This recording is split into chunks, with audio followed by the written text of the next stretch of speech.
Hello दोस्तों, आज के इस वीडियो में मार्ले मिंटो सुधार 1909 के बारे में पढ़ेंगे। हमारे चैनल पर इंडियन हिस्ट्री में आधुनिक भारत के अंतर्गत सीरीज वाइज वीडियो डल रहा है। आप चैनल को सब्सक्राइब कर सभी वीडियो का फायदा ले सकते हैं। तो चलिए स्टार्ट करते हैं मार्ले मिंटो सुधार की सारी घटनाएं।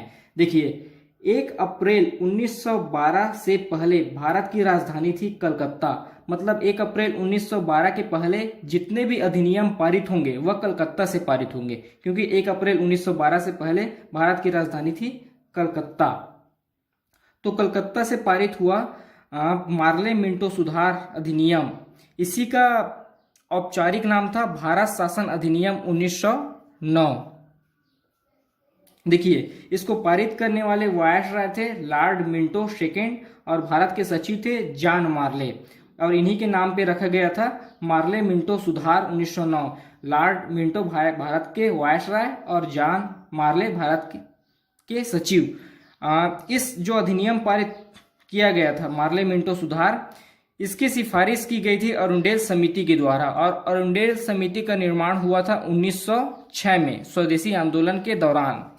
और जो मार्ले मिंटो सुधार अधिनियम पारित हुआ था, इसका मुख्य उद्देश्य था राष्ट्रवाद की खेम में फूट डालना। चूंकि अंग्रेजों का नियम ही था कि फूट डालो और शासन करो, और इस नियम का भी यही उद्देश्य था कि राष्ट्रवाद की खेम में फूट डालना।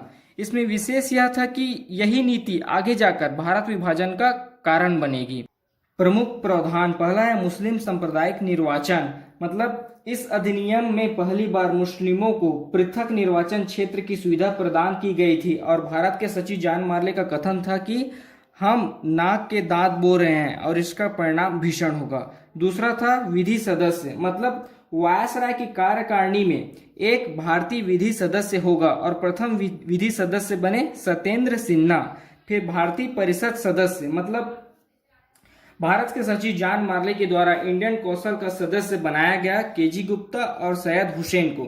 मतलब इंडियन कौंसिल विकास में 2 भारतीय सदस्य बनाया गया, केजी गुप्ता और सैयद हुसैन।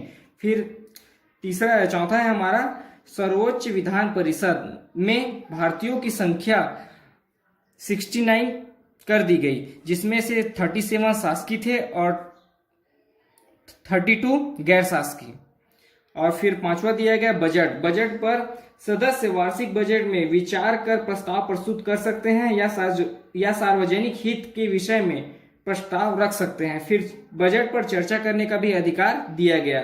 उसके बाद बजट पर पूरक प्रश्न पूछने का भी अधिकार दिया गया। तो यह हो गया हमारा मार्ले मिंटो सुधार के प्रमुख प्रावधान।